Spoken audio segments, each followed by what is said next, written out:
Pinturería Yanina le da color a su vida. www.pintureriayanina.com.ar.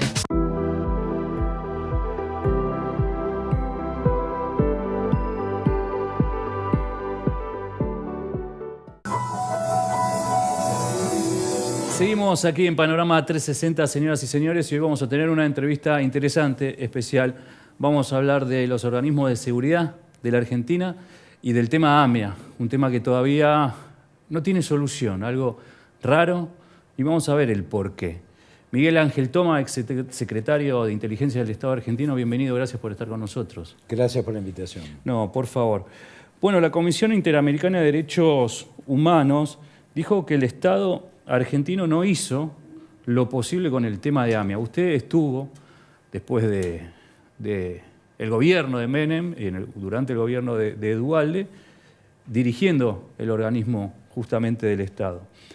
Voy a empezar tal vez un poco fuerte, ¿no? Pero digo, durante esos 8 años de gobierno de Menem, hubo idas y vueltas, ¿sí? Con Anzoátegui parecía que no se llegaba a un buen puerto y teniendo más caliente todo lo que sucedía y las pistas, digo. Y usted luego de la gestión que le tocó hacer, hizo este famoso informe Toma, que descubrió un montón de cosas en menor tiempo y con mayor celeridad. Bueno, varias cosas. Primero, el dictamen de la Corte Interamericana es canallesca, porque primero y principal fue impulsado por el CELS, y el gobierno argentino, en cabeza del kirchnerismo, en sus distintas versiones, Variantes, sí, nunca se encargó de realmente aportar la prueba necesaria como para demostrar que efectivamente sí se había investigado y sí se había avanzado en el esclarecimiento de los hechos. Y no se hizo esto porque obviamente ese gobierno y el CELS eran prácticamente lo mismo, y en la Corte Interamericana primaba los criterios de Zaffaroni y compañía. Yo lo dije un poco más brutalmente, ¿no? De los abogados que impulsaron esto, que era mucho más fácil cobrar un cheque en Buenos Aires que en Teherán, con lo cual necesitaban un fallo de esta naturaleza, que ahora queda absolutamente desnaturalizado. Claro, tiempo, porque el hecho del informe desclasificado demuestra que desde hace más de 20 años ya teníamos claro cómo era la matriz que había provocado el atentado. Y hay otro dato no menor, que es el pronunciamiento que tiene la Cámara Federal Penal a través de los jueces Barroetaveña y Maíquez, que claramente, tomando ese documento, más todo lo que Alberto Nisman investigó,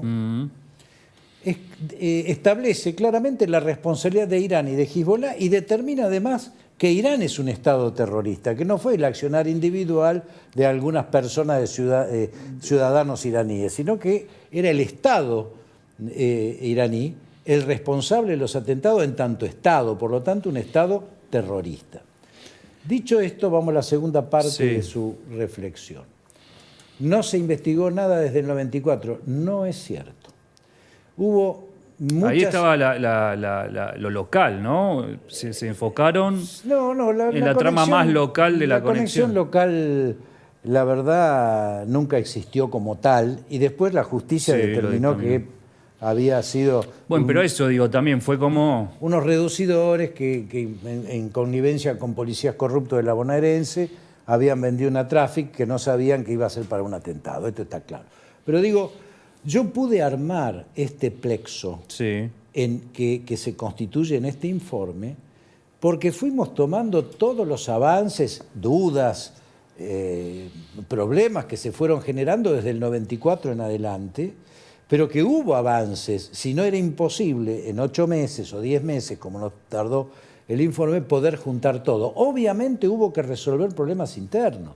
Claro. Porque cada mesa que se abría para investigar determinada línea por indicios que iban apareciendo, no terminaban de ensamblar todas entre sí, de manera de poder unificar toda la información y poder obtener ese producto que finalmente obtuvimos. De manera que había que resolver problemas internos que eran bastante complicados, hubo que hacerlo, hubo que juntar todo ese material. Pero ahí hay dos cosas. Primero, su labor como quien dirige, como líder, y por supuesto una decisión política, digamos. Tal cual. ¿Por qué?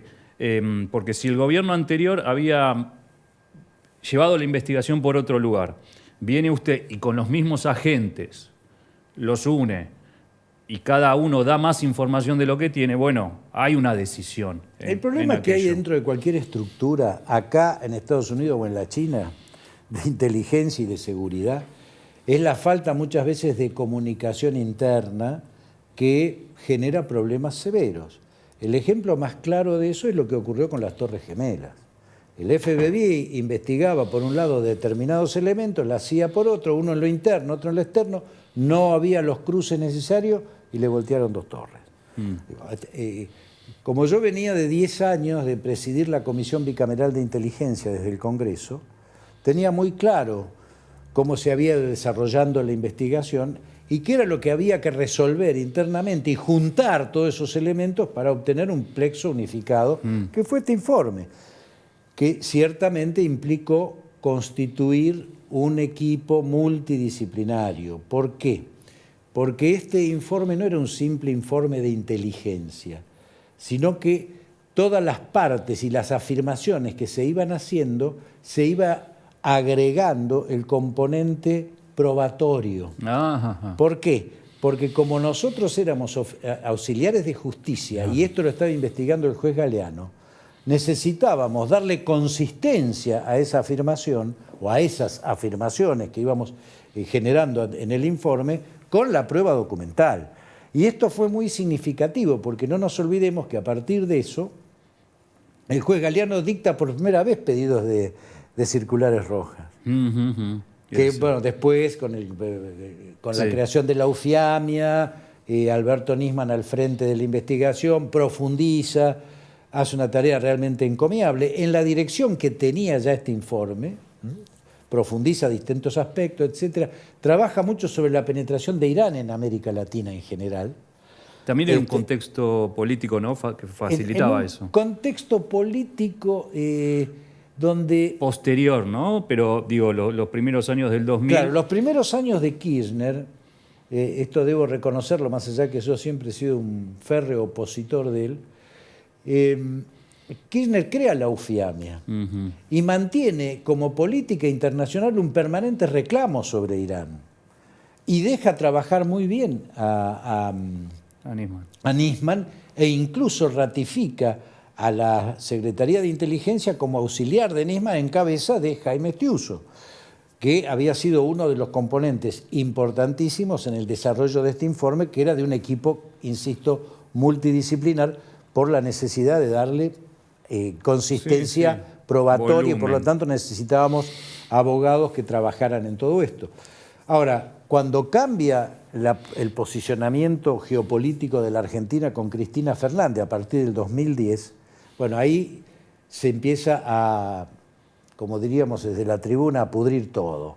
Es decir, hay una clara intención de realinear geopolíticamente a la Argentina, en América Latina con los peores del barrio, con la Cuba de Castro, Venezuela de Chávez y Maduro, la Bolivia de Evo Morales, Correa en Ecuador. Bueno, el contexto daba, digamos, tal vez son corrientes, movimientos, ¿no? Era todo el foro de San Pablo que estaba operando en ese sentido, pero claro, en lo internacional era el acercamiento con Rusia y con Irán.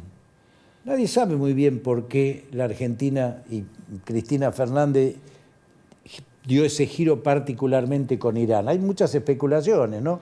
Desde obtener petróleo frente a la crisis energética, lavado del dinero de la corrupción por todo lo que era la estructura financiera de Irán, fuera de los controles, de los mecanismos de control, de instituciones de control de Occidente, en fin. Lo que sí estaba claro, lo que buscaba Irán. ¿Qué era? Levantar las circulares rojas, que le era permitiera, lo que más le interesaba. Claro, que le permitiera a sus ministros, Bajir, etcétera, andar por el mundo. Bueno, obviamente, era una piedra en el zapato, tanto Nisman investigando como la Secretaría de Inteligencia aportando los elementos para la investigación de Nisman. Por eso termina con una enorme purga en el 2014 que echa los mejores cuadros de inteligencia y Nisman asesinado.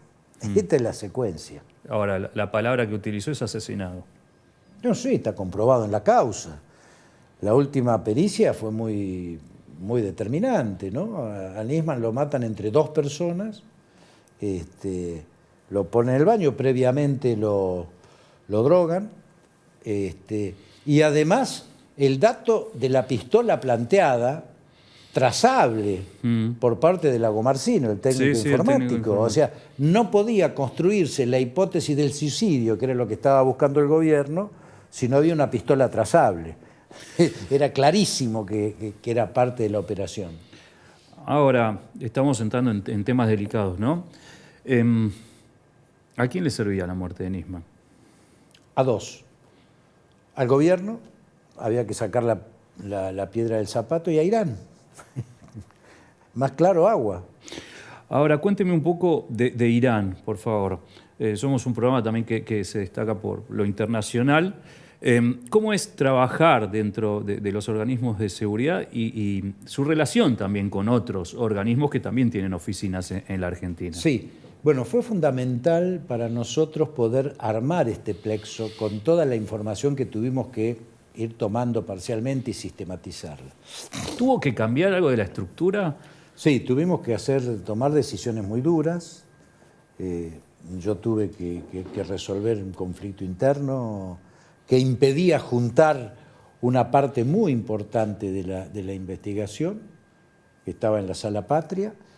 Bueno, Explique la Sala Patria. No, la Sala Patria había elaborado y trabajado una serie de líneas investigativas. Esas líneas eran bajadas por Menem en su momento, la Sala Patria. Había sido trabajada y con muy buenos resultados. Lo que pasa es que faltaba integrarla al contexto. Este era el problema.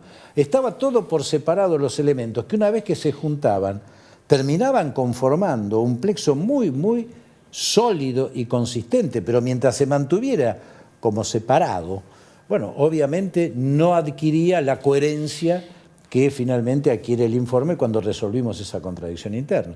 Lo que pasa es que cuando se asume la conducción de una institución, y más con estas características, hay que estar dispuesto a correr, a pagar costos y a correr riesgos, pero hay que resolverlas, si no, no se llega a los fines a los que uno buscaba, que era demostrar palmariamente la responsabilidad de Irán. Bien, dicho esto, una vez que tuvimos conformado ese plexo, ahí sí empezamos a cotejar esto con agencias colaterales. Estados Unidos, Israel, Alemania, fue fundamental los aportes del testigo C, un hombre que provenía de la inteligencia iraní, que se había escapado por una interna, que había recibido la protección de Alemania, había ayudado a resolver el atentado en el bar Mykonos de Hamburgo, donde mataron a muchos disidentes iraníes, casualmente, y que obtuvimos una clara visión de lo que era la estructura de inteligencia de iraní y su modus operandi. Pero todo eso, con todos los elementos previamente constituidos, nos permitían ir a analizar en nuestro informe con una consistencia muy grande. Obviamente hubo mucho intercambio, hubo mucho aporte nuestro incluso, desde lo que nosotros habíamos podido elaborar. Voy a poner un ejemplo interesante, que fue la relación con Estados Unidos.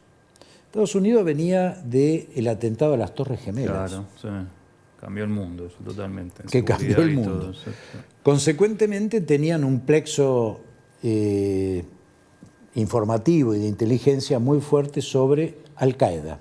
Ajá. Es decir, sobre el terrorismo sunita. Claro. Sunita. ¿Qué teníamos nosotros? Un plexo muy significativo de lo que era el terrorismo chiita. ¿Por qué? Porque habíamos investigado a Irán y a Hezbollah, obviamente como autores del atentado. Y este aporte que nosotros hicimos fue importante para conformar un cuadro general que incorporara incluso un dato que era, miren, sunitas y chiitas, más allá de su conflicto Sí. ancestral, religioso, cultural, etcétera, cuando se trata de objetivos comunes, concretamente Israel, se unifican. Pueden Y trabajar juntos. Pueden trabajar juntos, se unifican en cuanto al accionar. Bueno, esto queda demostrado ahora. Además, Irán está detrás de Hamás, y Hamás es sunita. Sí, parte del financiamiento de Hamas. Es fundamental, como de viene de Hezbollah, Qatar. es parte- sí, Viene de Qatar. sí. Y Irán es el gran proveedor de armas, metodologías, comunicaciones, etcétera, etcétera, etcétera. Entonces, hubo un ida y vuelta, tanto con Estados Unidos como con Israel. Nos permitió realmente a nosotros cerrar algunos aspectos de la investigación y a ellos, obviamente, ampliar su visión. El caso de sunitas y chiitas que acabo de contar, para mí fue un aporte que hicimos significativo y muy valorado Y sí, oportunamente. por supuesto, ahí destacamos a nivel mundial. Si Claro, ustedes porque a hicieron partir de eso aporte, hacer hicimos aporte. un acuerdo con la CIA. Puedo contarlo porque salió publicado en su momento.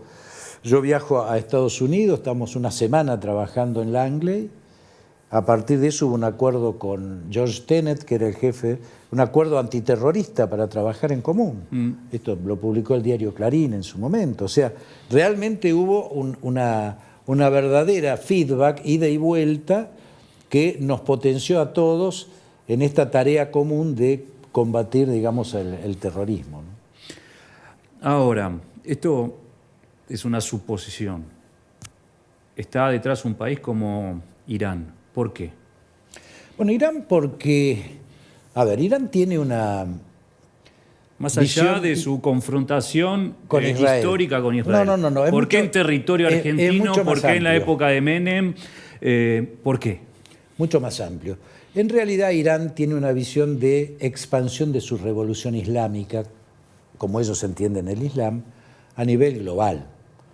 Y América Latina lo demuestra los informes Nisman posteriores a este informe del 2003, cómo va penetrando en América Latina, cómo utiliza el factor religioso, las mezquitas, etcétera, para la cooptación de cuadros y para el desarrollo de la expansión de su visión religiosa, pero fundamentalmente la construcción, la obtención de cuadros, de la construcción de lobos solitarios, etcétera, que puedan operar oportunamente en el diseño de sus operaciones. Bien. Concretamente, ¿por qué Argentina? ¿Y por qué en la época del presidente Menem? Muy simple. La causa eficiente de los dos atentados, de la Embajada y de la AMIA, fue la suspensión del acuerdo de transferencia de tecnología nuclear que tenía la Argentina con Irán y que lo hace esto el presidente Menem en el 91. ¿Es cierto que atrasó el programa 15 nuclear unos 10, 15 años? 15 años, esta es la apreciación que tenemos, y fue lo que permitió además que Obama, la administración Obama y países europeos pudieran hacer este acuerdo de control del desarrollo nuclear de Irán, que rompe Trump, que Claro. creo que fue un gran error, porque esto le volvió a permitir a Irán avanzar en el Con su desarrollo programa. de su programa, que termina Sí, a mí me parecía necesariamente- inteligente el tenerlo, no digo como aliado, pero tenerlo más cercano y controlado, ¿no? Porque ahí también todas estas células también van mermando su Sí. volumen. La causa eficiente del Aquella. atentado fue ese. Era el intento, primero, de la retaliación y segundo, a través de la amenaza y la extorsión, ver si se podía retomar el acuerdo, la transferencia. Obviamente no se hizo, y lo cual fue una decisión absolutamente correcta, más allá del costo, ¿no? Claro. Lamentable que tuvo. Vamos llegando al final de esto. Ya van a ser cerca de 30 años. ¿Se puede pensar en un juicio en ausencia Sí. de esto? Sí, yo creo que, a ver, yo siempre sostengo que hemos establecido la verdad. La verdad se sabe. Y si había alguna duda de todos aquellos que quisieron descalificarlo por intereses absolutamente ideológicos y de alineamiento con Irán, y de ser parte de la complicidad con el terrorismo, lo estamos viendo ahora con lo que pasa en Medio Oriente, ¿no? Con las conductas que tiene respecto de Hamás, que pareciera ser la víctima. Evidentemente, digamos, la verdad la tenemos, nos está faltando la justicia. La Argentina no es como Estados Unidos, que es capaz de movilizar los Navy SEAL, la séptima flota, ir a buscarlo a Bin Laden. Les costó también, por eso sí, tenemos que les estar costó mucho tiempo. Sí, cuidado, por eso tardaron, digo, y eso que comparémonos, pero todo lleva su tiempo. Que tiene el principal presupuesto del mundo en materia de inteligencia y de defensa. Bueno, tardaron muchísimo en agarrarlo, encontrarlo, ajusticiarlo y tirarlo al agua. Nosotros no tenemos esa capacidad, lamentablemente, para ir a buscarlo a Jamenei, a Rafsanjani, a Bahidi y al Reda Reda y a todos los que están claramente identificados en ese informe y someterlos a la justicia. Bueno, pero el juicio en ausencia puede implicar, primero, que por la significación que tiene, que tendría que ser público, obviamente toda la sociedad y el mundo lo conociera con lujo de detalles, dar la oportunidad de la defensa para demostrar que no tienen defensa y evidentemente condenarlos. Luego, la ejecución de la pena, bueno, es otra discusión, pero va a haber por lo menos la sanción judicial y moral que implica que la sociedad mundial entienda quiénes son los responsables de semejante tropelía, ¿no? Bueno, última, y gracias por su tiempo, por supuesto, ¿no? Usted habló alguna vez de piedras en el zapato, en Infobae, y estamos hablando de Jaime Antonio Estiuso. Un personaje en sí y casi un ícono de la agencia de inteligencia. ¿Usted cree que es una piedra en el zapato en el kirchnerismo todavía? ¿Y cómo fue trabajar con él? ¿Usted qué destaca de él o no? A ver, primero y principal, siempre he dicho que para mí es uno de los mejores oficiales de inteligencia que he conocido y conozco a través de mi actividad de muchos años a gran mayoría de acá y de afuera. O sea, comparado con el exterior también. Nivel. Primera cuestión. Segunda cuestión, yo tuve la responsabilidad de conducir todo ese equipo y él, como uno de los integrantes centrales de la conformación del informe, y ahí verifiqué su profesionalismo y la subordinación a las directrices que emanaban de la conducción de la Secretaría.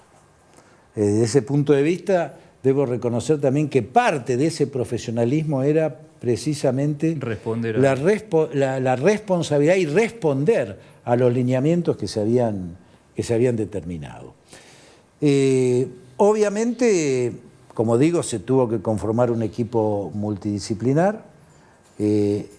Y bueno, yo me quedo con la mejor de las imágenes de él, y obviamente que era una piedra en el zapato. Por eso en el 2014, en la purga, terminan echando a él y a los mejores oficiales que la acompañaban. Incluso descalificaron totalmente a dos mujeres, hoy que se habla tanto de la inclusión, dos mujeres que, no voy a dar sus nombres por supuesto, pero que conducían la dirección de contraterrorismo, la directora y la subdirectora. Realmente un equipo realmente extraordinario que el kirchnerismo se encargó lisa y llanamente de destruir. A Nisman terminó asesinado, Estiuso terminó asilándose en Estados Unidos y también iba a correr la misma suerte que Nisman, ¿no? Bueno, Miguel Ángel, muchas gracias por su tiempo, por su claridad y bueno, por exponer esta verdad. Señoras y señores, por favor, a usted. Señoras y señores, hemos tenido una interesantísima entrevista con Miguel Ángel Toma, quien dirigió el Organismo de Seguridad Argentino, y así nos contó detalles interesantísimos. Vamos a un pequeño corte y a la vuelta seguimos aquí en Panorama 360. Desde 1978 nos dedicamos a la comercialización y procesamiento de vidrio plano en Argentina. Calcillán es fundamental en los proyectos donde el vidrio es protagonista. Desde residencias particulares hasta universidades, aeropuertos, centros comerciales y mega emprendimientos inmobiliarios. Donde hay vidrio, está Calcillán. Noticias de la República de Armenia en idioma español.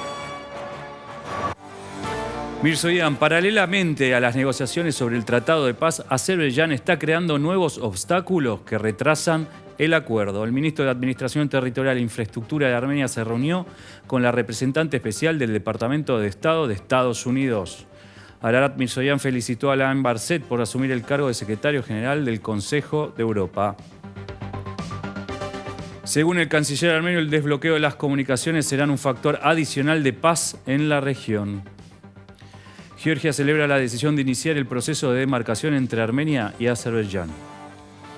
El canciller de Georgia, Tbilisi y Ereván apoyan mutuamente su integridad territorial y soberana. El primer ministro de Armenia y congresistas de Estados Unidos destacaron la profundización de las relaciones entre sus países en diferentes direcciones. La alcaldesa de Glender, las relaciones entre Armenia y Estados Unidos nunca han estado en un nivel tan alto. Christina Quinn, Estados Unidos evalúa la evolución de la democracia en Armenia. Nicole Pashinyan, la falsificación de las elecciones o sus resultados en Armenia ya se atribuye al género histórico. Presidente de la Asamblea Nacional, Armenia necesita el apoyo de los Estados miembros de la Unión Europea para convertirse en miembro de pleno derecho de esa familia.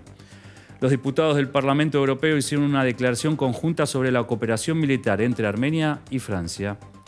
La misión de observación de la Unión Europea en Armenia y miembros de la delegación del Consejo Europeo visitaron Goris, Kachik y Erash. El Ministerio de Asuntos Exteriores dice que Armenia ha confirmado su participación en la cumbre de la OTAN en Washington. Atletas olímpicos de París 2024. Malha Samoyan dice: mi objetivo es la medalla dorada en estos Juegos Olímpicos. El nivel del lago Sevan continúa en aumento. En los últimos meses ha aumentado 30 centímetros el caudal, que es una gran preocupación siempre en Armenia. Es una de las aguas más limpias que se usa para consumo también y por supuesto que allí pasan el verano los turistas.